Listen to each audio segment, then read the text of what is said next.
What's up, guys? We're back again with Deck Daddies. I have two guests from Mountain Country. Go ahead and introduce yourselves, guys. Yeah, I'm Michael Martin. I'm in the Utah group. I mean, we're kind of not quite West Coast, but we kind of grafted in with the West Coast group since we get to see them a lot during the tournament season. So we get along great with those guys.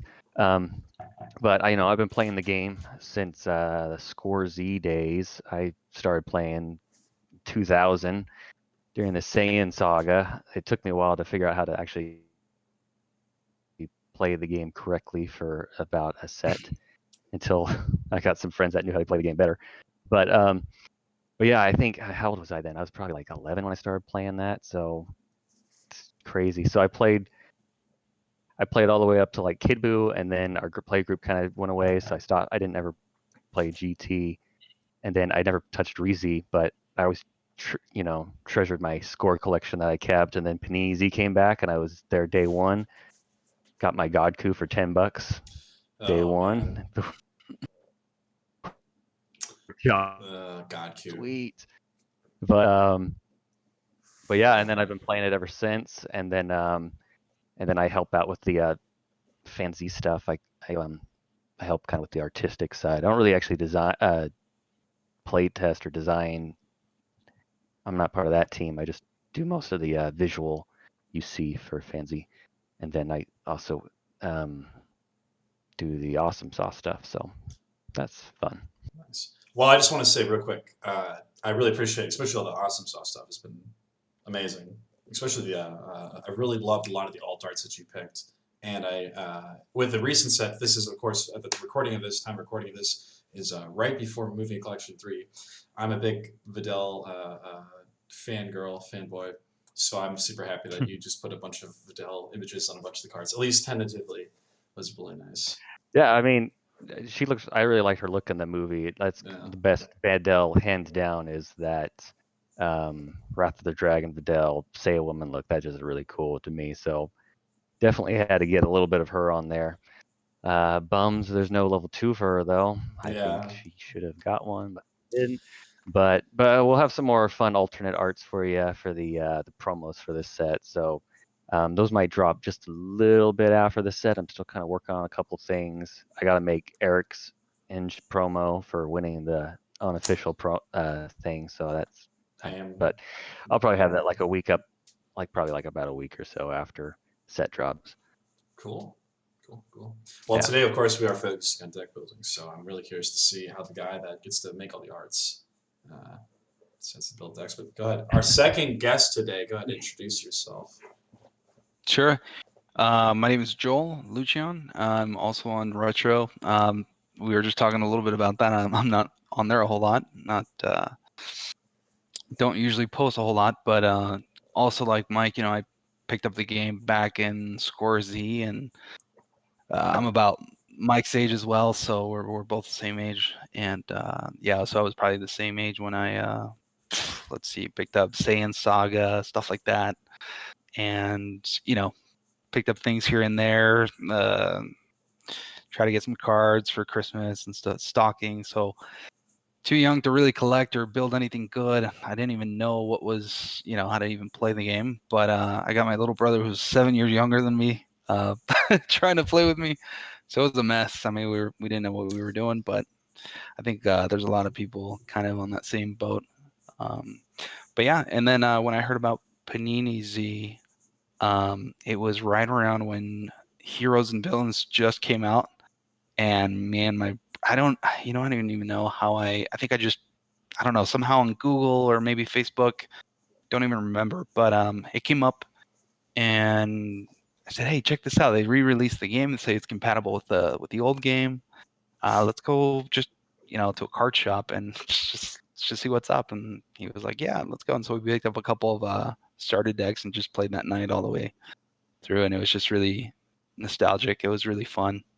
Um, let's see. As far as Awesome Sauce, it's cool being close to Mike. I mean, I get to see just the work that he puts in it. He's got really good taste for art choice, and he's pretty OCD about the look and everything. So I do appreciate Mike doing all that stuff and helping out in that way. And we try to give him a hand with the sorting and some of the bulk of the work that comes in after the stuff ships from China. So yeah, that's it as far as an introduction. I'm also out of the Utah group, so we've been lucky to, pre-COVID, just get a lot of games in. We had kind of a regular schedule where we would kind of all meet up in a middle point and just get together and play. So it's kind of miss it. Yeah. Oh, I was going to say, I think Jeff is part of your group. Jeff Sosin. I did a video with Yeah. him. I know he mentioned that Yep. you guys are definitely one of the few groups that I still regularly got to play in person together. Would always play in person together. I thought that was super, super cool. Just the fact, just being able to play physically, but also just like I felt like you guys, I just had so much play time, testing competitively too. It sounded like from what Jeff was saying, which is I was very jealous of that. I guess. It gets interesting during the tournament season when we're kind of prepping, because off season we're kind of just shoot from the hip a bit more, but man, it gets really grueling when we start practicing, because then it just our playing kind of changes into this like trying to beat the best decks, but it's always fun, whatever we're playing. So we'll move into the deck building segment of this now. Mike, I'm going to start with you. When you are deck building, where do you begin? Now, do you look at an MP mastery? Do you look at a combo and say who could fit this combo best? What is generally your starting point when you start deck building? Generally speaking, it's usually the MP is usually my first thought. I enjoy pretty much any character, so I'm not opposed to playing any particular character or not. I mean, I have my favorite characters. I mean, definitely when Vegeta was coming out, I was like, I'm playing Vegeta, whether he's good or bad. And then I got my broken little friend, so that was fun for But I think I've played the crap out of Vegeta and everything, so I think I'm a little burned out on it. But generally, I'll play any MP I find exciting.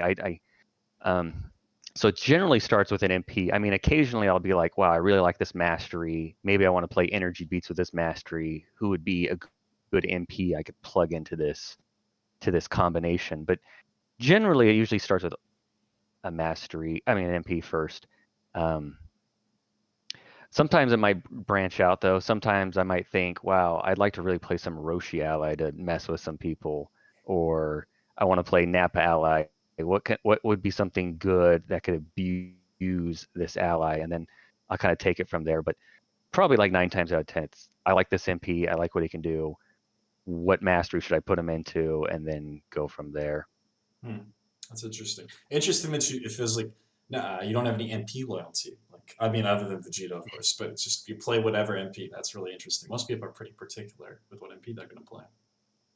Yeah, I mean, if it's a character I like in particular and they're kind of good, I might lean towards that a bit more. But yeah, if I think an MP just looks really good and it's my least favorite character in the show, I'll still go for it, because I'm looking for the effects and my play style that I enjoy. And so, if there's two that are kind of similar though, and I like one character more, I'll maybe lean that way. But I always really liked Goku growing up, but I haven't played a Goku deck in the longest time because Draku is just so dull to me, and I don't know. It's funny. I enjoy his character in a lot of ways, but I don't touch him in the game at all, hardly. So I don't know. That's fair. That's fair. Joel, where do you begin when you start deck building? So me, I actually, I guess more of the kid in me just wants to play the character. It's one of the things I really liked about the game. Is when I was young, it's just I get to pick, and pretend almost that I'm, Gohan or Krillin or whatever, Goku, and be able to use their signature moves and stuff. So even now, it's just almost again nostalgic just to be able to think what's a character I like, and then I want to, see what the developers did to kind of make him feel like he plays to his what do you call it? You know, that pays tribute to what he does in the Like show. flavor. Right, exactly. So I'm more on, when I'm thinking about things, not not necessarily thinking competitive to win. I'm just thinking what's something maybe that I want, a character that I want to try something with. And then I move on to the mastery, right?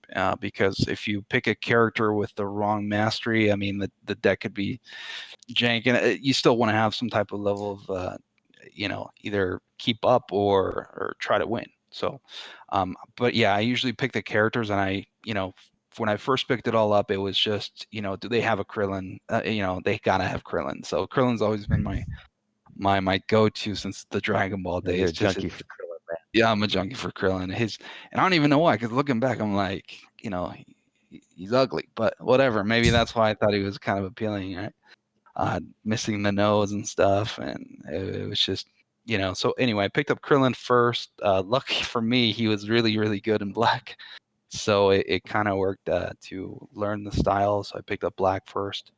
But in general, yeah, I'll start with an MP that I feel like playing.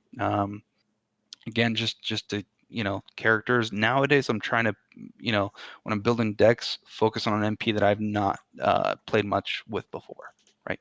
So I'm trying to get into like the Ginyus. Before we got on the recording that we were talking about, I never played Ginyu. I kind of despised Ginyu, didn't like him as a character very much, and I didn't like how good he was, which you could argue Krillin was better or not as good, but he was one of the top 3, right?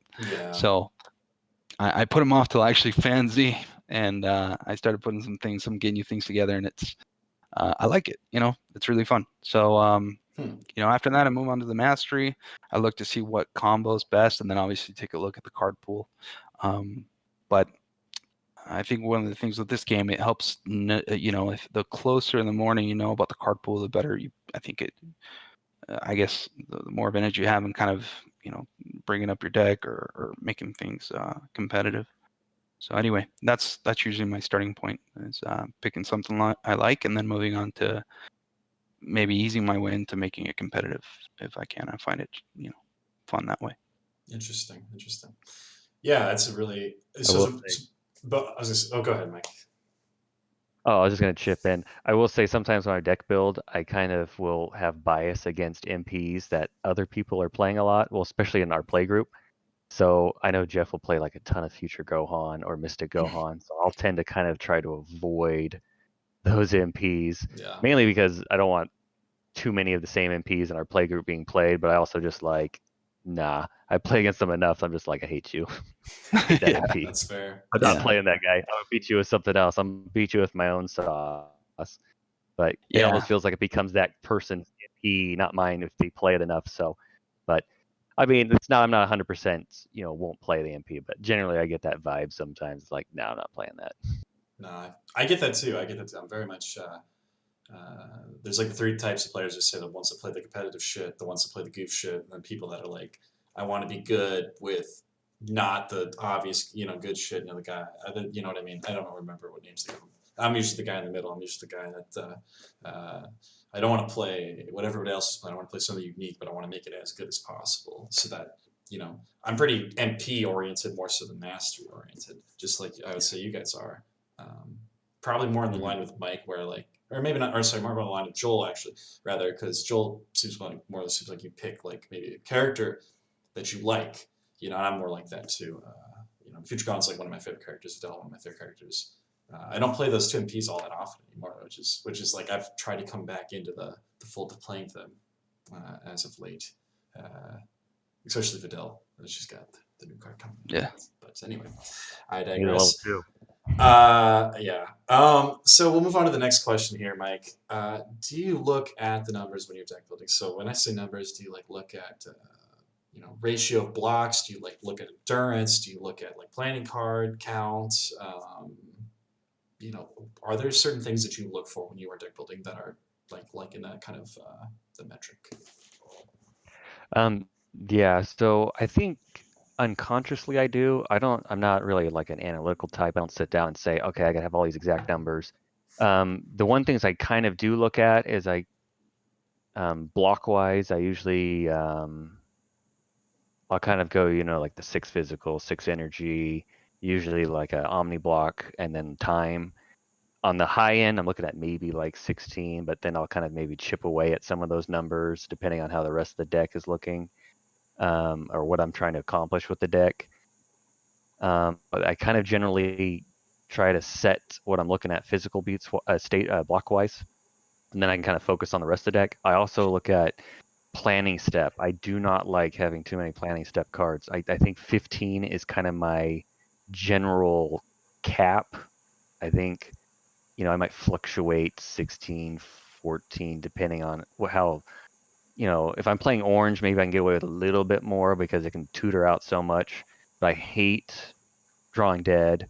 I like kind of playing a little bit more mid-range, so I kind of don't want to be just dumping too much board. I don't know how people play like 20 plus setup cards in a deck. I don't know how, Yeah. like, they must, Yeah. like, I don't know how you win an event playing that many cards, because you just get one bad hand and top cut and you lose. So it's dangerous game to play. I mean, yeah, if you win the die roll and dump 3 planning step cards, cool. If you lose the die roll and he enters on you, you'd lose the game. So Yeah. that doesn't seem like a good idea. But so that's kind of my general numbers count. I don't really count endurance. I kind of try to keep a mental note of, okay, I have about X amount of cards in my deck that have endurance. If I ever count endurance, it's just for fun. I don't actually really take a huge priority to it. After the deck's finished, I might look at it and be like, ooh, maybe I am a little short on endurance. So I might try to put a similar card to replace something without endurance, but I don't know. Yeah. I think a lot of styles just accidentally have a good enough endurance after you've built it that I don't really have to count it unless you're playing red. Red, I think, is the only one you have to sometimes actively think to put endurance in. But I think any other Yeah. style is just like, oh, whoops, I already have enough endurance after building my deck, so I'm good. Yeah, with that red comment, I remember playing. It was like Eric Ing and I were playing a game, and I think he was playing Commanding. Oh gosh, I don't even remember the deck. I don't know if it was the Gohan deck that he had or some other deck. And he just threw every red energy with endurance in there, and then every red block with endurance in there. And I was like playing against him. I was just like, oh my god, when did red get all this endurance? Because it's just like the best cards usually don't have endurance. So I thought that's just super funny. Yeah, the accidental endurance kind of thing. I definitely think like Sand and Black are those 2 styles I think that get away with the free endurance the most. Um, Demekian kind of has surprisingly low endurance, depending on the deck that you're running. There's like a couple of cards with some like 2-3 endurance, but a lot of the cards don't have any endurance. Orange is kind of in the same camp as Demekian, I'd say, where you can end up with these like really endurance heavy decks. I'd almost say like you have to bit more actively plan towards it though. But it's probably on the same term. Yeah. Red is just Blue's in a pretty good spot, yeah, unless you're playing blue is too. resourceful. Yeah, resourceful. Oh my god. Blue's physical though is pretty bad. Yeah, blue Like, I've physical. noticed anytime I build Yeah. resourceful, I'm like, the only cards with endurance in my deck are my blocks. Yeah.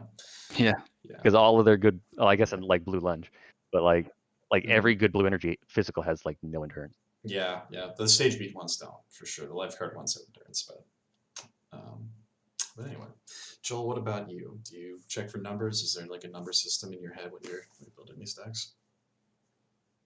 Yeah, I mean, I don't usually, if I do count numbers, it depends a lot on what I'm trying to do. So if it's kind of a control deck I'm trying to build, then I'm probably going to be pretty heavy on setups and drills, or non interactive cards, like and not really anything that can help me in combat. So I do think about it in that regard, but otherwise, I'm just trying to focus first on like what what I'm trying to do with the deck I'm trying to build.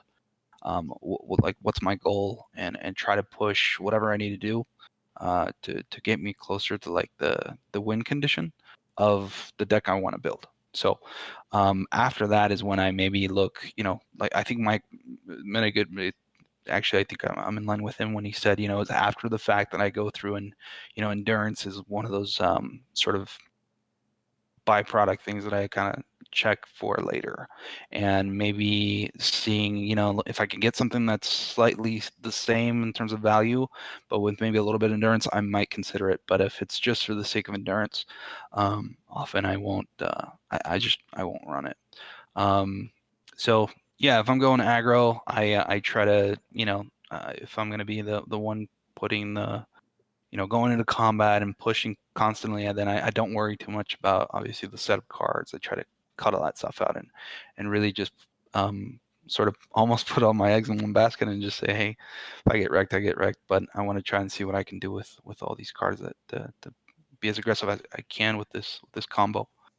And then as far as endurance, yeah, like I said, I just, you know, it's one of those things. I think I don't really take it into account because I don't want it to push away from what I'm trying to do because I lack it, right? So I don't want to replace something that takes me further away from the win, or at least from the play style I'm trying to create, the objective, at the cost of like just having endurance or more endurance in the deck. So I'll definitely sacrifice endurance if it comes to that. Yeah. So you're just about maximizing synergy for your game plan. Yeah, I try to do that, especially as I'm trying to get the deck to be more competitive, or if I'm just, you know, again, I look and see, okay, what do I want to do? What kind of play do I want to have? Do I want to be straight mill?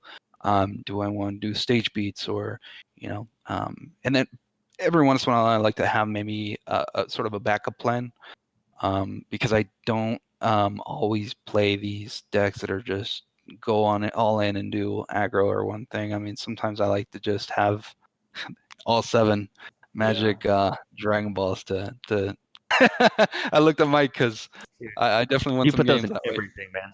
I really do. I really do. At this Yeah. point, I'm like, why not? Such a Dragon Ball whore, Just man. just Yeah, splash I'm 7 the balls. Dende of the Low group for sure. I had this conversation. Just side note. I had this conversation with Wayne Beatus, and me and him were talking. He's just like, you know, if you're gonna run like fucking 14 planning cards, you might as well just drop all 7 Dragon Balls in that bitch, because you draw the 2/3 board cards by aggro deck, like Mike was saying earlier. You get flipped over turn 1. You just drop 7 balls and you win the game. I mean, it's instantly like you stabilize just so heavily with those damn Dragon Balls Yeah. sometimes. So it's just silly. So I totally Just, get why you do it. At least one of the reasons potentially why you do it. well, just the pressure it creates too. I mean, even if you're not a ball deck and you're just putting balls in your play, your opponent's like, oh, I gotta do something about those balls, or he's, you know, and it might make him just do something dumb. I don't know. Yeah. Then again, he might steal your ball 3 and then you just lose. But you know, Yeah. Yeah. No, that's true. That's true. No, that's really cool. I like. That's the thing. I think there's always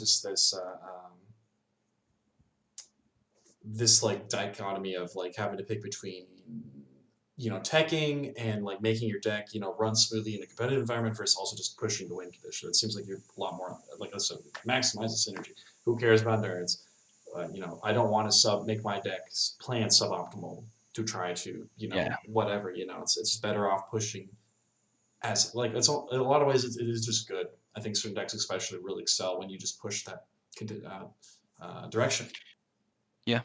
And I go with the thought in mind of like, I don't, it's okay if I lose, because I wanna, you know, I wanna try something that I fabricated, I put together, and see how, you know, see what happens. Mm. And then by losing, I just I pick up on, oh, I didn't see that, or, you know, this is true. This is a card I could have, and we'll talk to each other like, oh, you should put this card in if you're trying, because oftentimes I'll play a game, and you know, throughout the game they'll see what I'm trying to do, right? And it's why didn't you consider this card? This card may be better for what you're trying. And then, you know, we just kind of help each other out like that, and Yeah. it's fun. And then you just go, you know, come home, updated, take it out, and it's fun, man. I miss playing cards, but Yeah.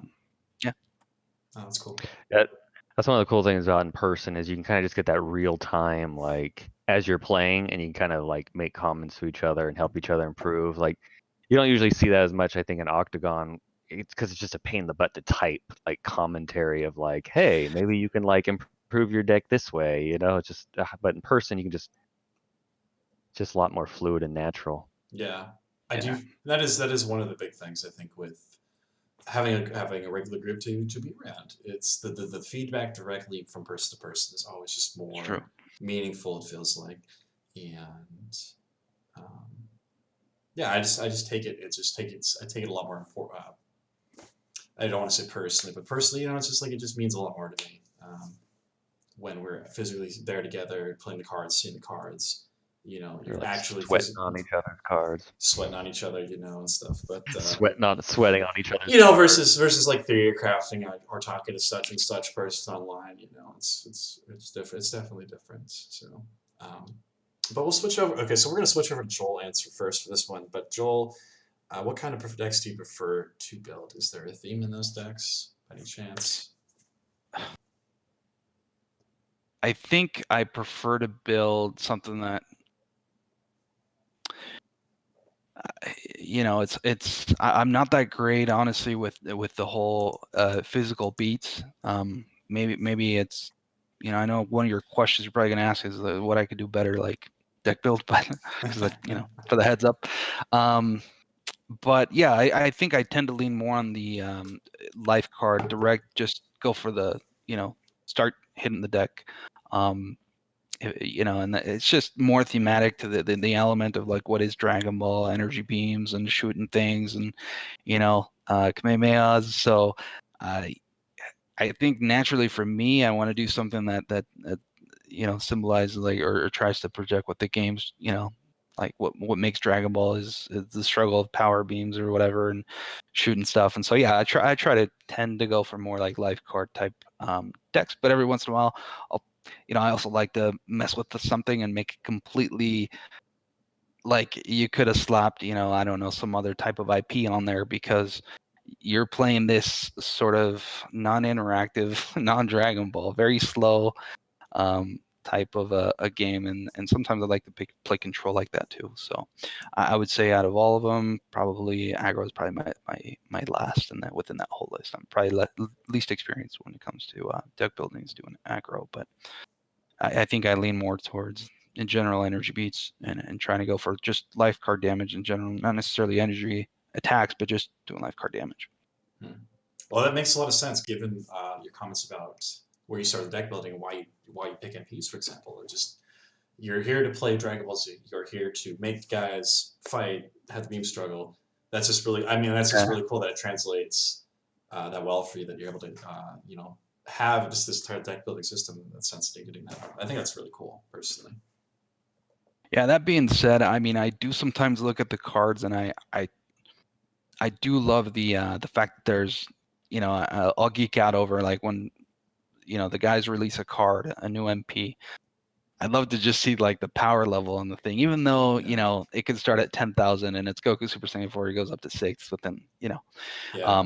But it's just I don't know. There's something about the number too. There's something there that I just like seeing, and I wish I was a little bit better about really working towards. I think God Goku was initially one of those ones that you wanted to always be higher power stages. Yes, and kind of hurt yourself, but it was you're doing it all for the sake of just putting the beating on.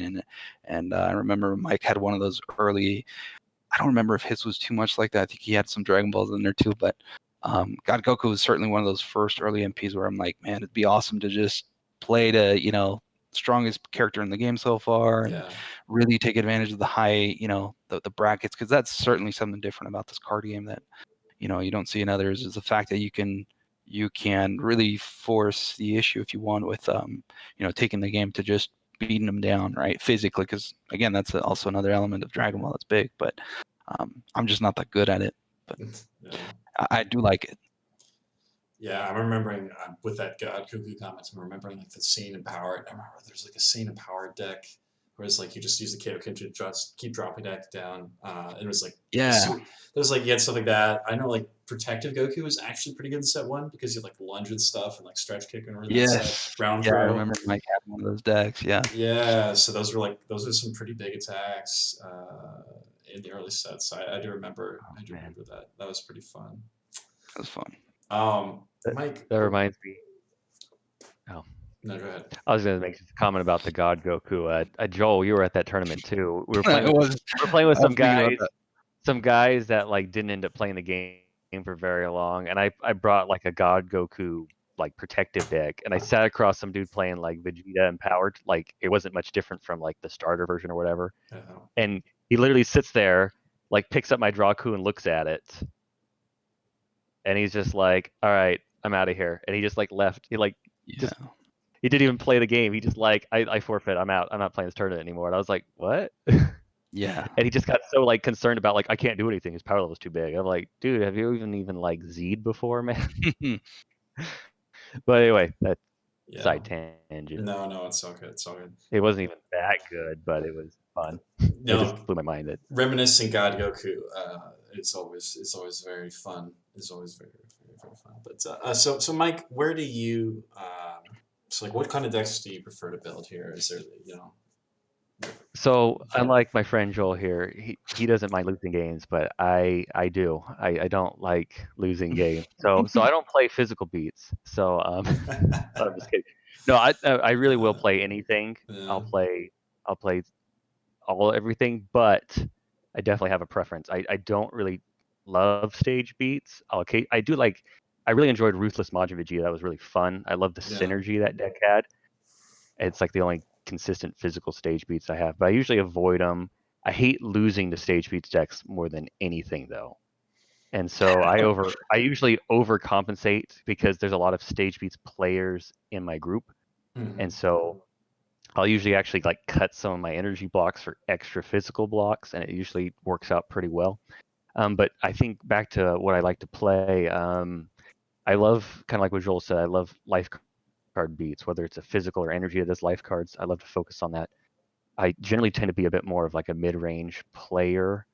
I don't mind leveling, but I love a good camp deck too. I mean, I loved Supreme Kai. I played the crap out of Supreme Kai even before he like emerged as a top deck. I kind of built this Resolute aggressive version that was really good for a long time.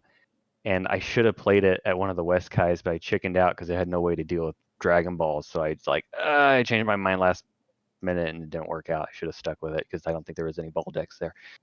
But I enjoy because I know like our friend Jeff, we have a joke. He'll look at a card and he's like, "Does this card help me level?" It doesn't. It's crap, But I'm just like, Yeah. dude, no. Like if you play this card in a camp level 1 deck, it's amazing. And he's like, well, why would I ever do that? But Yeah. just give a little Yeah. jab at Jeff. But Yeah. I love like a good just if I get a good card with no anger gain, but just some incredible effect, I'm like, sweet, put that in some sweet camp deck, But so I'm into that, but I also really like, I like leveling too. I probably play a lot. I play a lot of orange. I don't know when that happened. It wasn't always that case, but I kind of play a lot of orange. I play a lot of blue. I like blue a lot. I really like red a lot, but I don't play red as much as I should. And I think it's mainly because every time I build one, it always just feels off. I think I watched one of your other videos, and I think one of Red's biggest issues is its sequencing. It has to sequence just right, or else everything just falls apart. Yep. And it just feels like I just feel like my sequencing always just happen. It's either the sequencing or you don't draw the right combination of cards, and everything just kind of seems to fall apart sometimes with Red. And Red doesn't always have that problem, but maybe just the way I particularly build Red, it happens that way. I totally agree with that stat. I had a conversation. I don't know if it made it in the video or not. I think it did with Wayne, where it's like, do you think Red's hard to play? And I said it's brainy. I said it is pretty brainy. It's all sequencing. It's incredibly.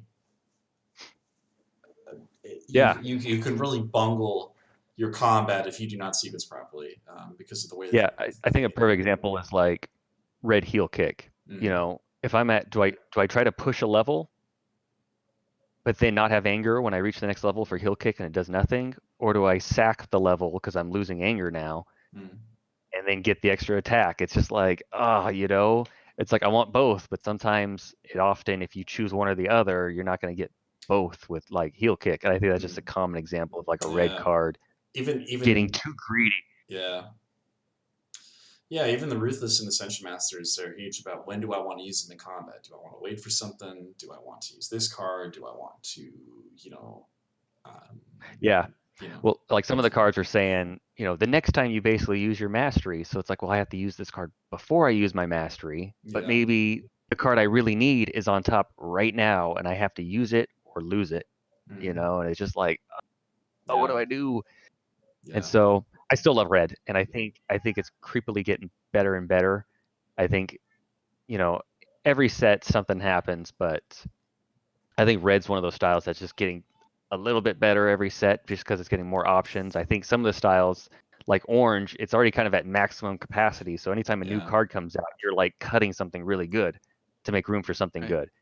Yep. But I feel like some of the styles that are a little bit behind, over time, they're kind of catching up because now they're starting to get a form of maximum capacity. But Yeah. No, I agree I with don't that. know. I'm rambling now. No, you're good. I agree with a lot of that statement. I would give my winded answer to a few of those thoughts, but to keep it relevant to the deck building world, we move on to the next question here. So, Joel, what do you think that you could work on in your deck building? You did allude to it earlier a little bit. Yeah. So I actually I wish I could maybe give it more time and spend more time and actually taking advantage of not just choosing an MP, but then also focusing on what can I do with its like power levels, and then leveling is also another big part of the game. Like Mike was saying, I mean, Jeff, he likes to future Gohan. I mean, he's hopping back and forth and going so many different ways. I think I need to get that's something I want to work on is I want to I almost have I guess this already pre like I have this notion of already thinking that stage beats is I don't want to admit it, but I almost subconsciously I think it's just maybe just slightly inferior to doing direct life card damage, and I don't want that because I do want stage beat to be equally just as equal of an option or threat to someone playing against it, or you playing beats and playing against somebody doing life card damage. Just sometimes it doesn't feel that way to me, and so I feel like when I'm getting close to like maybe creating something that I want it to be competitive, I just almost have to I feel like I'm almost just taking that, just completely ruling it out, right? But I do want to, and I don't know if it's true or not, but I mean, I kind of want to make sort of prove myself wrong in like a Broly back in the day, right? Broly was the one thing Like tournaments Score you had, Broly. right, right. Are you talking Score Broly No, no, or no. Vengeance Broly? When first, like, oof, wow, was it Empowered Broly that was out for a while at Yeah. first when it Oh came? God, I hated that. That's like my Yeah, most hated deck. Oh God.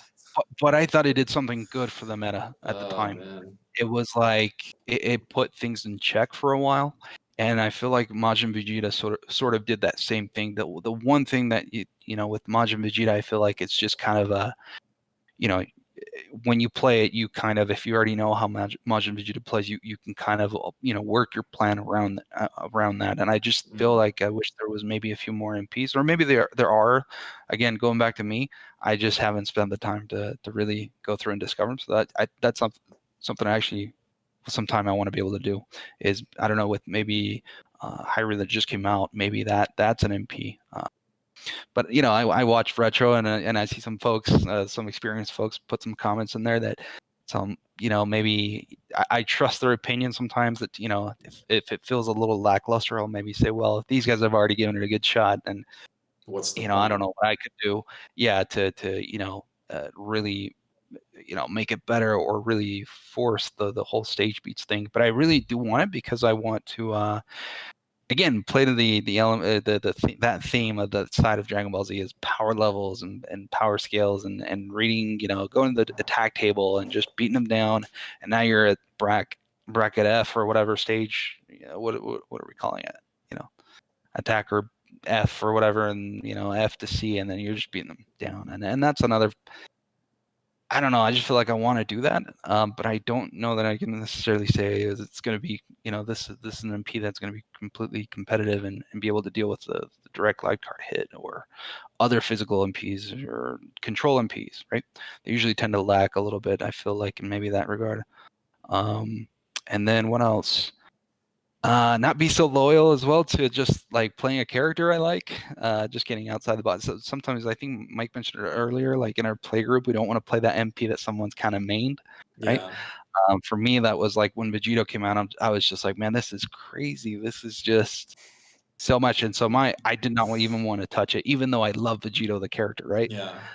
just because it was so good. And I mean, we were all everybody was kind of playing a flavor of Vegito. So my thing was just like, I just want to get beat by it so that I can, either go back and see if I can do something to beat it or keep up with it. But it was just too much, right? I mean, you could win, but Yeah. I don't know. I'm going on a rant now, No. but basically, Keep going, man. all right.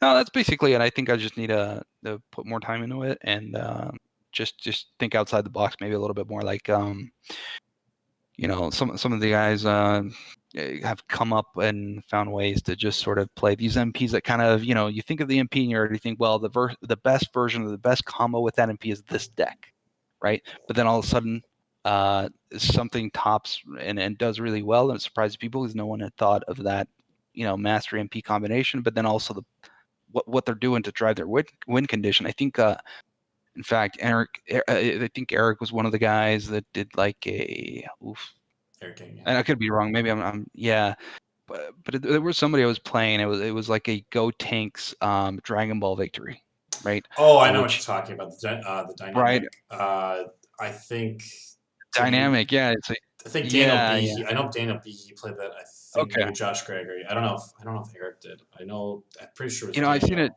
I saw it around Ogden, and I'm like, this is really cool, and that's the kind of stuff I feel like. Credit to Mike and shout out Mike and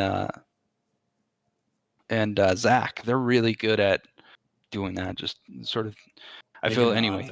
things. Yeah, making the odd things. Zach, again, just he has some really cool, fun ideas, and I don't think he gives himself enough credit. Actually, I think he does a really good job because I'm like, dude, I would have never thought of this. Like, but he will maybe give it 2 tries and then he's like, nope, it can't keep up, right? But I'm like, yeah, this actually is a really cool, fun thing, and I think with a little bit of maybe this and that and some patience and some work on it, it's it can be scary, but that's something I feel like I want to adopt and do. And anyway, just getting back into the game, I want to work on that. Yeah. Well, one thing I can say with that is it's hard to always branch out. It's really easy to get stay with what you're comfortable with, but then it's also hard to take the time. Like you were saying earlier, how you were saying, I think you thought the best thing was like to get the biggest advantage is to like have the card pool knowledge, and I'd agree with that. And that's something that can be kind of tough, especially, um, given the frequency of play that people get to have, and then on top of it, Sure. just being having that habits being comfortable with things that definitely will kind of cause you to kind of slack off in that area. But no, I think that would definitely be. I think it's a really good goal. I think it's definitely be really beneficial to kind of push yourself to play a bit broader, maybe, or just try to even. It's almost counterintuitive. The problem is with like playing broader is it's harder to like pick a deck and really work on it. And I would imagine that's maybe one of your strengths is that you probably, because of you picking favorite MPs and stuff and picking everybody being very individualistic and like in terms of like who they play in a group. I think it's probably pushed you to be really good with certain people, but definitely maybe falling short in other places. So I mean, definitely some good and bad with all of that. I guess is what I'm trying to say. Yeah, so I mean, I like it. I like that side of being able to do like Octagon. That's one of those cool things. And sometimes I'll play. It's been a while, but every once in a while I'll try to get in there, and then I'll see, wow, here's somebody else. Maybe I don't know where they're from or whatever, but they've got this MP mastery combo, and they're doing this thing, and maybe it wouldn't beat everything out there, but it beat me, or I could see the potential, or I could see it actually being. And to me, to be like, it doesn't have to beat everything to be good, but if it could be like back in the day, gosh, what's his name? Tim Bateau, I think he shocked a lot of people with his what was it, like the drill Orange Goku. Orange Goku, yeah. And I remember seeing that and I was like, man, everybody's playing that triangle, the Big three. what was The knowledge Gimme. pickle of victory, yeah. Yeah. And he just came in and I think he was even running like just minimal blocks. Yeah, he And had and like he had like less than like 8 blocks. It was wild. Like but yeah, stuff like that. I admire that and kudos. Different I wish I era. could. Yeah, yeah, different era for sure. But yeah, seeing stuff like that now is even like, wow, that's really cool. Yeah. So kudos to those guys that can do that. I wish I could. I'm gonna try to do something like that. Well, cool. We'll see. Yeah, no, I'm looking forward, especially if you're getting more back into Octagon. I'm sure I'll see you slinging something. I don't hop on as much as I used to, but that'll be exciting. Oh, that's cool. That's a good goal. I'm looking forward to it. Michael, what about you, man? What do you think is something that you could work on in your deck building? So I'm pretty stubborn, and so I tend to get my own ideas of what's good or what should be played, and I'll kind of just stick with that, regardless of sometimes what people will say, for better or worse. Maybe I'm right, maybe I'm wrong, No. but I think I could be I try to be open in conversation, but deep down I might be like, yeah, but I'm not playing that anyway, but or whatever. Or you should be playing that anyway. It is a dumb call, blah blah blah. But I think I should be a little bit more open about things. I think sometimes I am, sometimes I'm not. I think one thing that kind of hurts me too is I don't get as much time to actually play as much. But I'm always thinking Z, so I spend a lot of time, making the cards. So I've got a lot of theory in my mind, but I feel like I lack a lot of application sometimes, and so sometimes I get a little sloppy with some of my play since I don't get to actually play as much as I'd like to. And I think one thing I've been kind of exploring recently is I'd like to kind of try and open up playing a little bit more win cons. I usually pick just one win con and I kind of stick to it. I usually don't run multiple win cons. If I'm playing Dragon Balls, I'm usually really trying to push a Dragon Ball victory with maybe a small survival chance. If I'm trying to level in my deck and I'm not trying to MPPV, then I'll go ahead and just throw unleashes in it and just go for like a survival victory. But I think I should try and do a little bit more dual victories a little bit more often. I'm not kind of in the first set 1 through 3, I'd throw the 7 balls in a little bit more often, but I don't like throwing 7 balls into just anything unless I actually have like a strategy with the balls. And I think throwing the balls in usually does work. I just don't. That's just not my style. So I'm not saying I'm going to start throwing balls and everything, but I should explore those avenues a little bit more. Of just alternate, maybe pushing a serious MPP threat while actually being down. Yeah. Like just giving yourself more options in gameplay by giving yourself more, makes sense. Yeah, makes sense. Yeah, I'm a lot more narrow. Like I remember when Set 13 came out, I built a protective Go tanks, and I'm just like, yeah, these anger decks ain't gonna do nothing against me, right? And I would, I didn't mind being on level 1 for a while, or even level 2. And I was playing against Jeff's knowledge Mystic Gohan, and I remember we played. That game went for so long, and he couldn't level, but I couldn't hurt him, So it was a survival deck. And I had so much anti-anger, but with Namekian's rejuvenating and protective, not really being able to push a ton of damage, and I'm just like, I can't even win. Yeah. He can't. Oh. And then I'm just going to die out eventually because nothing's happening, And if I had maybe like a backup plan, like just throwing 7 balls in, I don't know, maybe something would maybe been a little bit more interesting in that matchup. But yeah, I think that's just kind of an example of that, and I feel like I had another issue of my own, but I think that's good. Just that's enough being self-criticism. Just being like a little less like hyper focused, maybe on one condition, maybe broadening it out a bit so that you have a couple different maybe combos or different just avenues to win. For sure, I like more. Obviously, yeah, and one other thing I just thought too is because I like to play a lot of. Yeah, well, like I said earlier, I like to play a lot of life card beats and generally more mid-range to control, and so I feel like sometimes a lot of my decks turn into that. I mean, it might be a different style with a different MP, but at the end of the day, it's basically kind of the deck's trying to do the same thing, and maybe I should branch it because I think survival is my favorite style of play. I kind of just sometimes like the tough enough format where it's like, let's just go at each other and just see who can like outlast each other, because I don't necessarily mind losing by ball because I feel like I never get just all the balls dropped on me for whatever reason at the end of a game after like winning. It's usually when I lose the ball, it's a little bit more hard fought. I've had some chance to kind of interact with it. Yeah. But anger decks though, I hate losing to freaking anger decks. Oh, I hate especially just if a deck is kind of working its way up. That's one thing, but like Yeah. an Ascension Trunks, like I hate those freaking decks. I also hate just getting destroyed by physical beats, but I love beating physical beats decks. So I build my decks to beat physical beats. Yeah, I think I don't know if Joel was saying this, So satisfying. saying something similar to it. It's just like beating physical beat decks is just the sweetest fucking thing when you just smash them to the ground. It's just when they don't get off the ground, it feels great. But Yeah, they can also do the most damage. So like I feel like they're like to both of you playing the life card beats. I do like life card beats. It's not because I'm a big math man per se, but like I used to love to just because I would play Protective Welos, like my favorite deck from like set 3 to like set 5. And I just love all the damage was like flat damage, and a lot of it was unpreventable. So I'm like sitting there, and I would like think in my head, I'm like, okay, I can do this much damage. I'm gonna do this much damage. Does the opponent beat me in this damage? And even if they do, is it worth doing the trade because it's going to put me in an advantageous? But like, I just like things being set. Whereas like physical beats, what if they level? Okay, now I don't do damage. What if they? You know what I mean? There's just like so much more. Oh, my yeah. AT gets hit. Okay, well now I'm doing less damage. It's like less things that you can account for, I suppose, and it just feels like way less flippy, sacky. Yeah.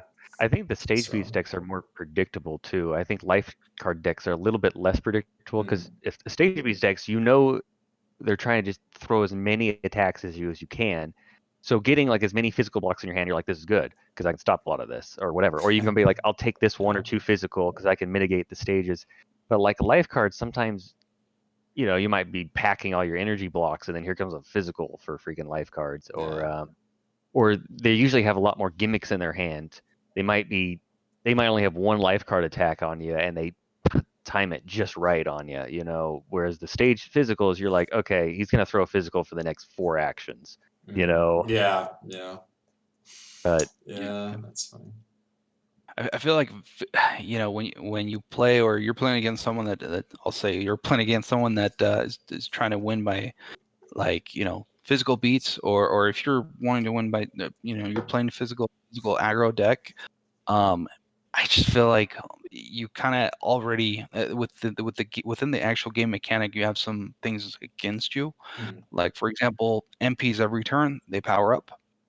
Um, you can rejuvenate, I guess, if you want to, I guess argue that that life card wise, you pull one card back and put it under your deck, but it's one card. Whereas the MPs at least power up 2 stages. Not to mention if you got allies and stuff like that, they also have stages. They also power up. So it's kind of a grind. Like you have to push through those allies, and you have to in general the game mechanic says that you have to deal 5 life cards to crit. mm, Well, it's more likely that an energy combat card is going to give you those 5 life cards than an actual physical attack yeah, that does 5 stages, unless you're stage locked, right? Which if you got stage locked, yeah. hey, you deserve to get kind of. I mean, Feels I've been bad. stage locked, and I'm like, yep, I deserve it. Yeah, It hit me, right? But I feel like in and of itself, man, physical beats is just generally more challenging. And the one MP that was punishing towards that, or I'm sure there's others right now, but the one I recall was just, and the mastery itself was empowered, and then also the Broly, that empowered Broly, or the later stages of like the set 5, set 6 meta, where like Broly was just, you want to play allies, fine. If they're not, at 10 stages, they're gonna suffer, right? yeah, So it was really, really punishing. It did put a lot of pressure.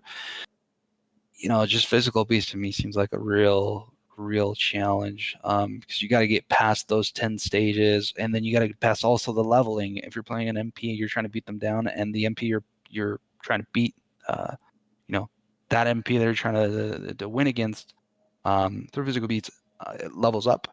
It doesn't matter if they're weak. I mean, they start with a free, 10. almost fresh 10 stages. So Yeah, it's man, it's rough for the stage beats side of things. But again, I that's something that I hope. I don't know. I wonder if like maybe like having more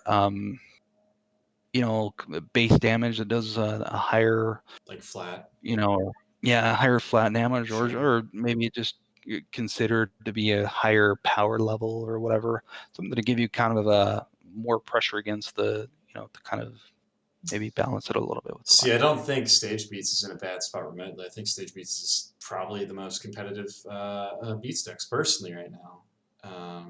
That's Oh how yeah, I they're good. that's how I feel about it. I think Physical Beats Yeah. is way better right now than Energy Beats. Not that Energy Beats can't wait. It's just Stage Beats can just be so fast and at any point can 100-0 you, whereas most energy decks have to build up for a turn or two at least to build up some board states, get the modifiers up. Yeah.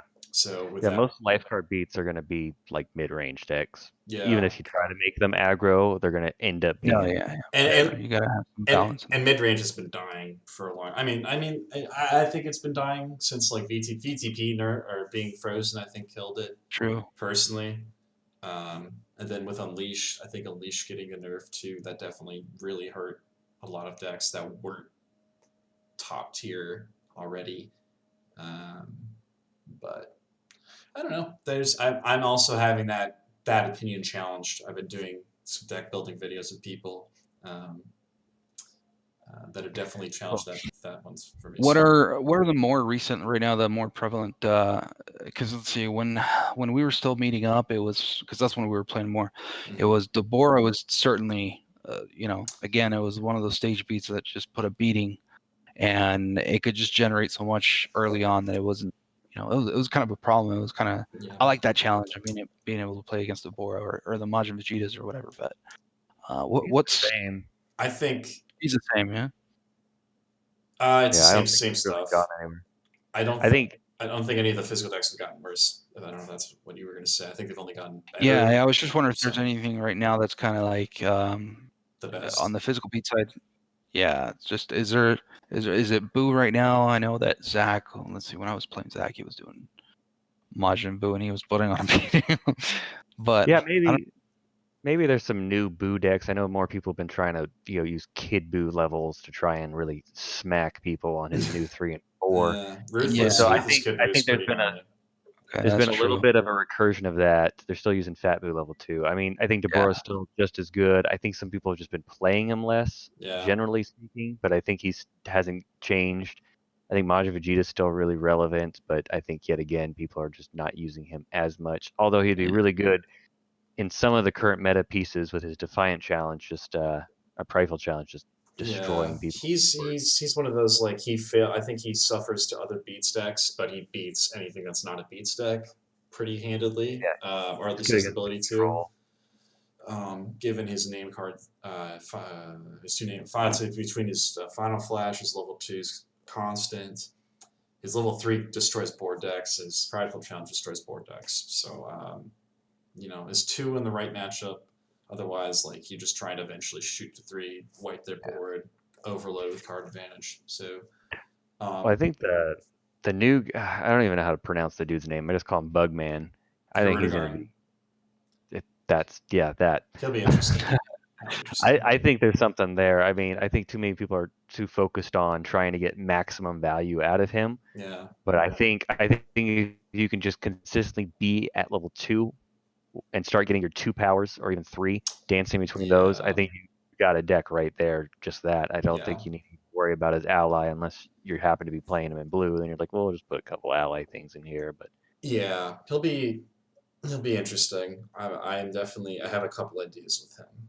So I will definitely be making some deck lists to be posted for that. But anyway, yeah. I love this. And for anybody that may watch this, I mean, I've been out for a while, so I could be completely wrong, right? It certainly feels bad. Like, man, I mean, these guys have played stage beats against me, and I've gotten wrecked bad. I mean, I know when I'll tell you later about an experience I had in a tournament where I just got destroyed multiple times that way. But it feels bad, but at the same time, I'm like, man, I do like seeing.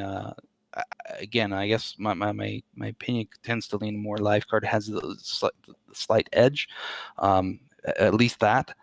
So I do like seeing like a physical beats presence out there. If that's what's going on right now, heck, I think that's really good.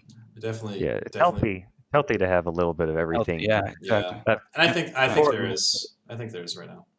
yeah. Go ahead. Before we move on, one more quick thing on the improvement. You were kind of touching on it, Frank. You were kind of saying, mid range is kind of dying. I think in some ways that's true.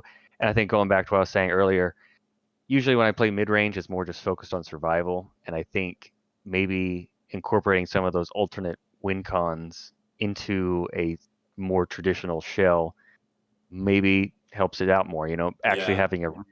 having a real MPPV threat built into this mid-range deck, maybe gives it extra sauce. Whereas I think the true dedicated survival victory mid-range decks are suffering in the current stage of the game, just because like I worry about some of the blue decks I want to build, because I'm just like, well, if I go up against Empowered, it's just gonna eat me alive. Like even if I block everything it throws, I'm just gonna keep banishing, and I can't recur cards in blue. Against enhanced. And yeah, I meant enhanced. I think I said empowered, but I meant enhanced. Yeah, just chews away at you, and I think blue has especially a hard time recovering against such a slow chewing grind. Blue is in a weird spot. Definitely different Yeah. conversation. But no, I do like your Yeah. commentary. But we'll move on to the final part of this. We'll definitely keep talking after this video. I'm enjoying the conversation. But so whichever one of you guys wants to answer this one first, who's ever got the answer ready, I suppose. Just real quick way to end the video. I like talking about a deck building win, deck building fail. So like a deck that like came together to your surprise, or maybe not even necessarily surprise, but just came together and you kicked ass that just like right off the gate.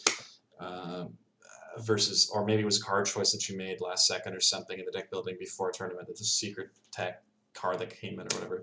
And then maybe the opposite. If I run Vegito and Energetic, I'm just gonna smash people, but my build just crapped on me, kind of experience. Other of you guys have some stories like that, or one of each or so? I'll start with a fail. I think I obviously probably have a lot of fails in my life. I was thinking of a semi more recent one. It sounded so good on paper, and maybe the deck is better than I give it credit for. And it was just I happened to go up against a lot of imposing Gohan when I was testing it, and it was I'm like, okay, I've always wanted to build Turles like life card beats, because he's got this unpreventable thing, and I'm like, and then Manipulative Mastery came out. I was like, okay, hold up. And usually Turles has issues with stage gain, so I'm like, I'm gonna play all of those black physicals that do straight life cards, and with imposing, everything I throw will crit. And I'm just like, this is gonna be freaking awesome.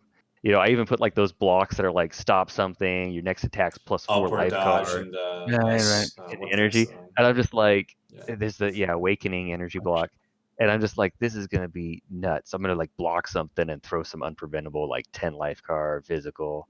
I think, and part of the problem is just Turles has no action on his power. Yeah. So I was always down actions, especially that particular day I was playing against one of our players only had an imposing Gohan deck with him, and I just kept kicking my tire, my foot against the freaking tire against that deck. And the problem that sucked was he would be like, okay, yeah, I'll take that.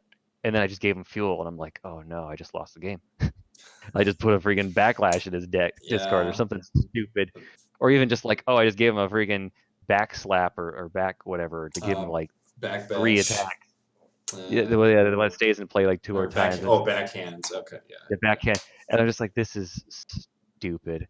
And maybe there's more to the deck, and maybe now he's getting at level 2. Maybe the deck can like push some leveling, because I just wanted to camp. And so, maybe there's something there. Maybe that was just a horrible matchup, but it just seems so good on paper. I'm like, dude, every attack I throw crits. This is gonna be awesome. And they're not. And it was trying to be innovative and catch people all surprised, but it was just like, I took it apart. But it seemed really cool on paper. Maybe I'll have to try and revisit something later similar. But so that was definitely a fail. A big win, I'd say, is so this was during the set 8 meta. The first FanZ's out. The OP season started, and so we're at the first FanZ West Kai. So I built this. Is it Retribution? Is that the one that's frozen? Yeah, Retribution, Orange Yeah, Retribution. I built an Orange Retribution Frieza deck, and I used the FanZ level 1 Frieza, all the goodness. So I just, auto start at 2, and I was just trying to push to 4 as quickly as I could. And I built it locally first and was testing it, and it was doing so good. like Jeff was playing a ton of empowered Brawly at the time, and I just like dissected it. Like I beat it every time. It probably is what deterred Jeff from playing Brawly at that tournament because like I'm like, oh, you're playing Brawly? I'll just start the game with Zarbon and play. And he would just level me every time he hit me, and he's just like, I can't win. It was just he couldn't really do much about Zarbon unless he drew like an eraser cannon. So I was like, there's something here, and I went and played at the West Kai, and I went 5-0 during Swiss, and like I remember like I think people were posting on Retro, and I was like, oh my gosh, Frieza's doing so good. And then I got to the top 8, and I won that match, so I was 6-0. And then I ended up losing to Miguel Gonzalez in the top 4. He was playing Retribution 13, which I had beaten at 13 like pretty easily earlier that day. So I'm like, I got this. And it was so frustrating because I was so close to winning that game. Because another note, I got to level 4 every game that tournament. Like every game, easily got to level 4. Like it wasn't even like an issue. I was hardly ever on 3 at all that whole tournament. So I get to level 4, and I've got lethal damage on Miguel. Like I can kill him, but he's on level 4 with 3 anger, and he still has 2 impenetrable defenses in his deck. And I'm just like, Yup. and I couldn't kill him. Yeah. And what also sucks, I didn't draw a single meditation that game. I didn't see a single one, and I'm just like, it was such a hard position because I had Ginyu in play, so I could see his hand all game. So I was able to kind of work around, but I could just never get a meditation. Like if I see one meditation that game, I win. Yeah. But I feel dumb at the time too because I was only running 2. I'm like, I don't need like 3 meditations. But now I'm just like, oh my gosh, I should have had 3 in that deck. I mean, hindsight's 2020, but also it's just if meditation's a 3 per deck, you play 3 of them. Hell But I was yeah, also no, trying to level. that card was a meta sheriff for a bit there for sure. Yeah, I played against like an Ascension Trunks that day, and he was so salty because I played like the 2 I had against him that game. And but yeah, screw that deck. So I don't feel bad at all. Like some people were so salty about meditation. I'm like, I don't feel bad. Just screw the MPPV decks. Yeah. But I did really well at that tournament. I was so like, I mean, Miguel is a great player, and we had a great game. He played that thing super smart. Yeah. It's just it was just so close because if impenetrable defense wasn't such a broken card, like I win that freaking game. Because even if I milled it, it gives him 2 anger. Because I could have just sat back and used Frieza's mill 4, and then I could have grabbed a supernova and just killed him because he had no block in his hand. And I'm just like, oh no, I can't hit him though because he'll just win. Yeah. So. Yeah, no, he's. I do actually. I do remember. Yeah, I definitely remember seeing that the Retribution Frieza did so well, and that was really cool because I loved that deck too. God, Yeah, that was one of remember my favorite decks. Yeah, you had quite the crowd behind you. All the Frieza fanboys, they were rooting for you. I remember. Yeah, So it was cool. It was a blast. I had so much fun. Oh yeah, I got to play Adrian that tournament too. There's Adrian's one of the West Kai guys, and me and him always we got this fun ever since like the Vegas regional during like the second OP of FanZ. Yeah, we played each other. We were both playing like Retribution Gohan, or Restored Gohan, like ally energy beats, whatever, trying to get to his set 1 level 2. And we literally like locked the game out. We both put like all of our allies in play. We're like, none of us can kill each other. This is stupid. So literally it was just like I ended up just scooping, like, look, I'm just gonna scoop, you got a better chance to go deep, because at this point we're just gonna go back and forth until one of us just draws to death, because we literally couldn't hurt each other. It was so dumb. But yeah, I played him that game. That was a great tournament. I love that. Anyway. Nice. No, that's cool. I'll leave it on that. Those were some highlights. That was a good throwback to the beginning of FanZ. That definitely was a magical time, and also still frustrating in a lot of ways for a lot of people because we still had a lot of the imbalance from Panini carrying over, and then also just had all these cool FanZ decks that were actually like making. There's the like you using the Retribution Frieza, like Josh Gregory's, and Adet 17 was a super cool one. A couple guys in my play group, and Josh roughly is pretty much in that play group. We're all on that deck, well, which is really cool. I think his camp level 1 adept Gohan really took off after FanZ hit because he got bite kick, and so he's like, oh sick, I can just destroy people now, and that thing became like a legitimate deck.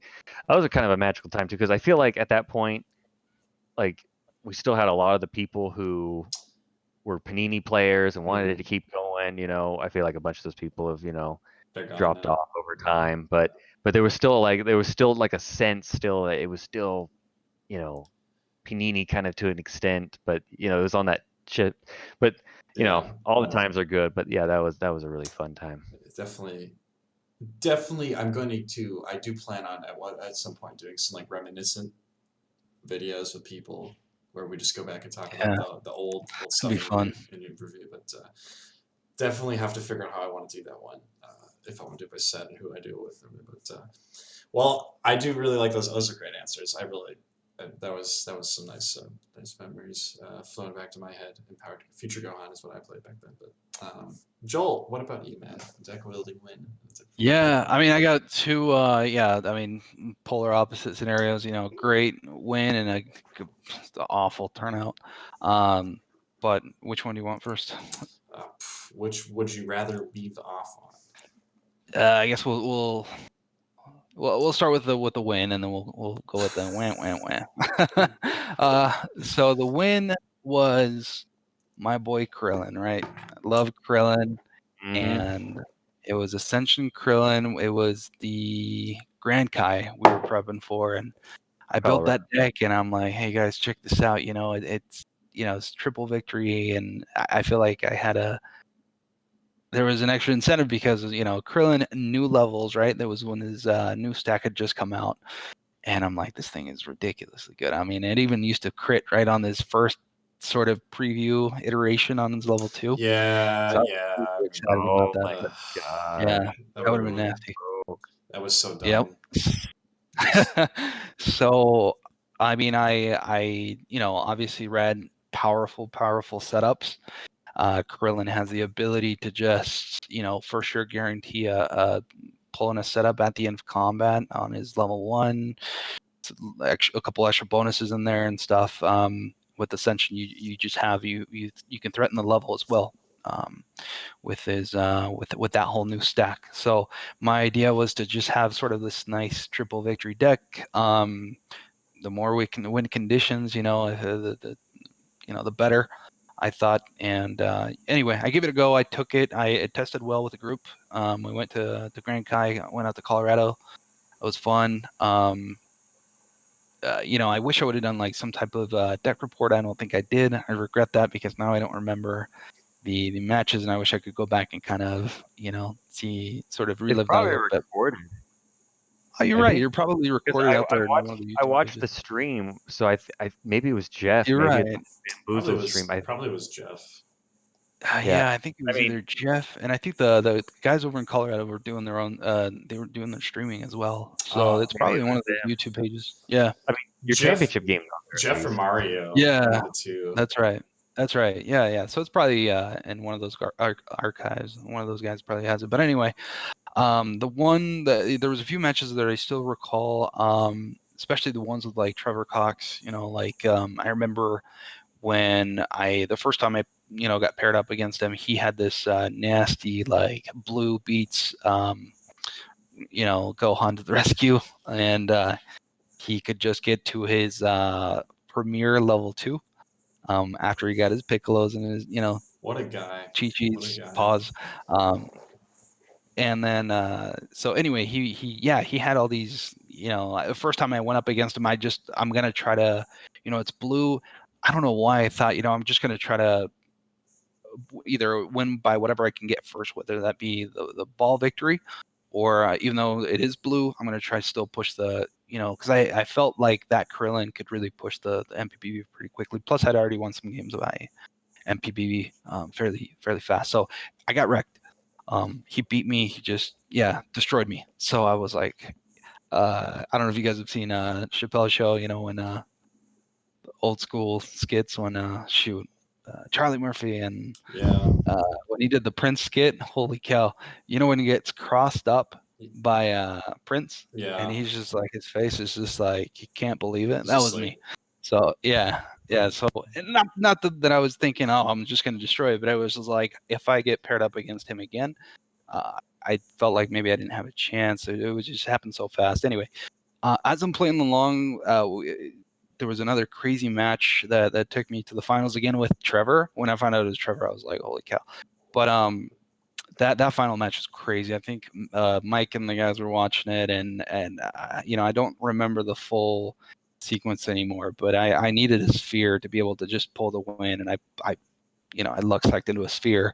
And then I knew that I knew that if I drew a sphere, I could make the whole kind of sequencing work. That is one hard kind of difficult thing with red, is the sequencing. And so, boy, there was a lot of thinking. And he was playing the ruthless Kami drills, and it was just I had to account for all of his board and what he could do, and then what I could do and what I had on my board, and kind of go back and forth balls in play and everything. Anyway. Somehow I got the W that game, and I match up with Trevor, and then I'm like, why am I trying to win against MPPV against blue? Like, he's just gonna knock me, head knock me. And he started playing, we got the game going. He started playing that exact same way because, of course, he beat me before, so he knew kind of what I was trying to do. And that's where I kind of switched my strategy. And I remember, wait, this is kind of like a triple victory thing. And Krillin level 2 is actually still pretty good. And all he's throwing is basically like all these, strong energy attacks. So I sat on the level 2 and I camped the whole game. I said, forget, if I get balls, great. I'll just be super careful about when I'm placing them into play, when I'm playing them. And my whole thing is just to not necessarily stall the game, but like, I don't want to get hit because that's how I lost. So my whole, sequencing and everything was just to build up the board enough to where his, damage modifications like Red Destiny, and some of the other cards are just he's not hurting me at all.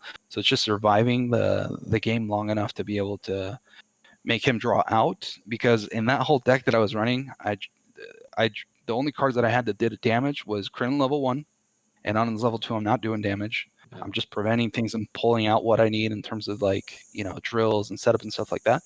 And, the only attacks I had were the red static shot. So it was just timing, knowing when to play that. And then the only other card I had was the one that was, there's the Krillin. Krillin's Kamehameha.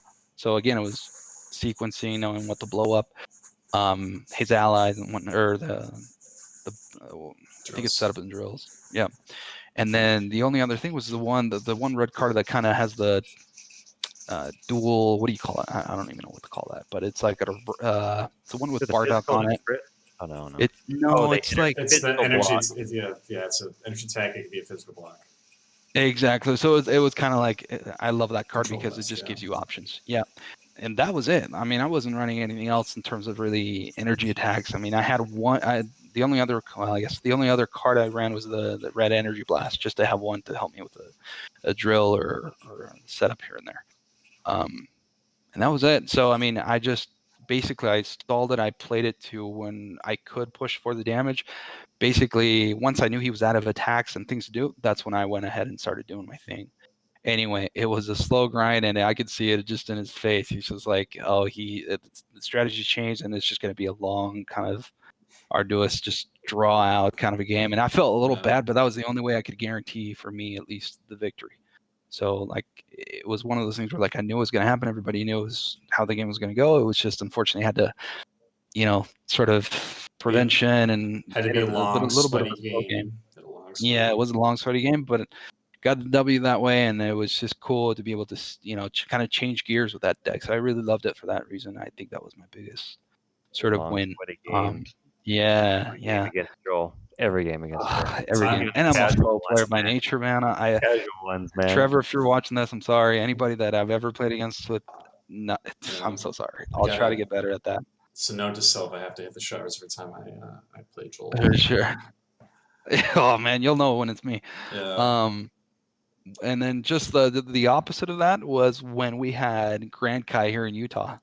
So it's just like, hey, it's close. I had this time to kind of play something. I was working on this Orange Trunks physical beats that was kind of starting to become a thing somewhat with the, it just had its answers with knee bash and the sword cards and the sword card you made.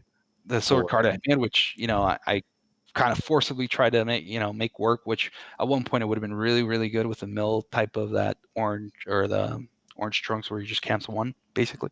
Yeah, you get like But then it got obstructing drill and like all the yeah, yeah. and then it got nerfed. Yeah. Yeah, and then it just didn't work quite as well, but I kept it in there because I had my name on it. Yeah. So there's that kind of like a little extra motivation. So I took that deck, but I ended up switching it entirely. And I said, I'm just gonna do a leveling type trunks where I'm gonna get to his level 3, level 4, and try to do this. My sword attacks are unstoppable, or my level 3. Not even his all of his levels 3s are really good, but I went with Yeah. the one that Oh, probably the the least awakening good. one. Yeah, the Yeah. awakening one. Oh no. That one's Yeah, actually that was. not the worst thing in the world. It's just when you have I the think it, toolbox 3, it's just kind of it's hard. Yeah, It's it's hard just to I think it's justify. the worst of his 3 though. That set 1 is so good.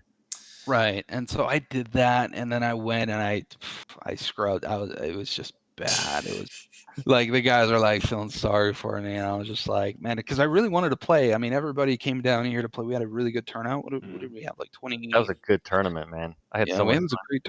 Yeah, it was great, but man, I felt so bad because like I did terrible, and I switched things up last minute, and I thought I had this great concept, and just watching it just completely fail.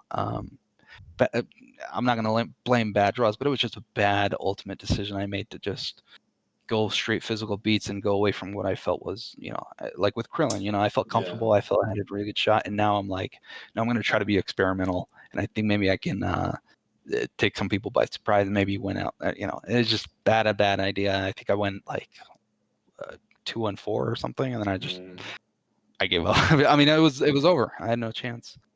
But so that was my big disappointment. And just another thing to put a bad taste in your mouth with physical beats. Yeah, there you go. See, maybe it is personal. Yeah. Well, But man, guys. I love this game. It's a great game. It's a great community we have, and it's one of those. Shoot, I feel like it's like that one girlfriend, that just stabs you in the back, or just does what she shouldn't, and then she can't get it out of your head. I mean, Rough. I'm married now, and I just play. But you know what I'm talking about? It's like DBZ. Yeah. It's like here's Scorzy, and then it's here these other like iterations of DBZ coming back down. It feels like it's this love type of relationship like that where man, it just comes back into the picture, and it's just I don't know. I got a soft spot for DBZ. Like for this game, I don't really play any other card games or really any other games, and I'm not a big gamer or anything like that. So this game was just like. I don't know. It was like my family. I remember when the game came out. I think I maybe saw Mike once when Scorzy came out. And I showed up to the shop one time, and that's when I first met Mike and the guys he used to play with. And I remember my dad didn't really want. He's like, hey, you know what? You should be playing soccer, taking doing this other stuff. And I'm He like, sees me, yeah, let's stay with that kid. yeah, and I'm like, it's DBZ. I want to play games, and I'm 12 or whatever. And then, when this thing came out, now I'm an adult, and now I make my own money. I'm on my own or whatever. And it was just like, I got to play the freaking game again. And boy, when it died, it was just like another heartbreak. But it was kind of like I got to do a little bit of what I didn't really get to fully experience as a kid. So it really brought a lot of, I don't know, just a lot of fun memories. And I got to kind of relive a little bit of what I thought I could have done earlier. I got to do as an adult, and maybe appreciated maybe even a little bit more because I don't know what I was doing. I was, I had one deck or two, and don't even know if they were compliant with the rules, but it was fun. Yeah, man. Maybe this game's cursed, but man, it's a beautiful game. Yeah. No, I felt the same way. It was devastating. I was at one of the worst points in my life when the game ended, so it just kind of added on to the whole Dang. mess of my life at that point, which is me and the homies all had me and some of the homies just had like this big like pour one out moment over like group call. It was a really shitty time, but thankfully we still have the FanZ, and thankfully people like Mike, Yeah. like us playing it, but Mike, being a part of the process, with the awesome sauce and helping pick the images for FanZ, and then of course all the developers and stuff too. It's been Yep. And I mean, hey, Oh, I do this content because I love the game. So if it wasn't yeah, for man. Keep doing it. so yeah, no, it's Keep doing it. It's very I very love cool. popping it on. When I'm doing something, I love to have it. Listen to you guys and just play it in the background. And I mean, I know you're only doing it out of just love for the game and the memories, and obviously it's a nice little pastime to have, something else to with everything else going on. It's just nice to have this little thing, and it's, I don't know, I think we have sort of that thing in common with the community. We hold this thing, it's kind of dear to our heart in some way. It may sound a little silly, but it's just like, I think we share, it's, I don't know, it calls back to like, coming home from school and watching, turning on freaking Toonami. And it was just, I think a lot of us probably have kind of that baseline where we can link up as far as that goes. And it's just this game sort of came out all around that time. And man, boy, we have all that in common. So Yeah. shoot. Yeah, keep doing it. Love No. it. Certainly. Thank you for having me. Mike invited me as well, Frank, and thanks for everybody, like the devs and like what you were saying. I mean, for honestly keeping this up just from pure love and you know, um, being a passion, I guess, project at this point. It's great. Thank you. Yeah, I love being here too. This is fun. It's I always love being able to meet um, and talk with new people in the community. Especially, I feel like I know a lot of the guys on Retro, even though I've never even actually met them. So, but Yeah. like, I see the Dennis brothers, talking all the Yeah. time, and we interact. But I think I've played probably, I could count on one hand how many times I think I've played them both. I think I've beat them most of the time too. So suck on that, Dennis Oh, brothers. shots fired. I mean, I was undefeated at that regional brawl, and I still got eliminated. So that's, Yeah. I'm just, That was the I regional always bring brawl that up was. as a joke. Oh man, that thing was a pain in That the was, ass. That was a it cat was a, wrangling operation. I tell you what. it was a pain to put together, but it was cool though. I really liked the concept, and Yeah. when it was going right, it was great. Yeah. But man, it was a pain to pull that together, like you said. There's definitely some things I would do different if I was to try to do it again. But yeah, running events is a real ass ache, especially when you have to deal with people across the coasts and everything. And Oh, I know. Well, if yeah, you're trying to, the more organized you're trying to do it, like the harder it is, if that makes sense. Like you have to be like I really, know. you know what I mean? But Yeah, I appreciate all the members of the community who put those together, because we got some guys who will like put events together and like won't even play. They'll just do it, and I'm just, yeah, man, Yeah. if I was putting an Ryan event together, O'Malley's a great I would. example. He doesn't really play super often, practically ever Yeah, anymore. yeah, I know, and that's pretty cool. Because like, if I was running an event, I would be playing. I wouldn't put an event together that I wouldn't be Yeah. playing it. Like that's just simple as that. Yeah. But Kudos to those guys for sure. yeah, I mean they're vital lifeblood piece Yeah. of our community. I mean, I feel like we all kind of matter at this stage to kind of help um, keep things going. I think Awesome Sauce is kind of an example of that. We kind of need everybody who's buying into it to kind of make it work, or else it's just Yeah. not going to be worth doing if it's not enough. But Yeah. Yeah, I'll No. tell you what, it's a cool thing to see for sure. Like when we're kind of sorting and putting those things together, wrapping them in, it's like, I kind of think, I wonder what they're going to be like when they open this up.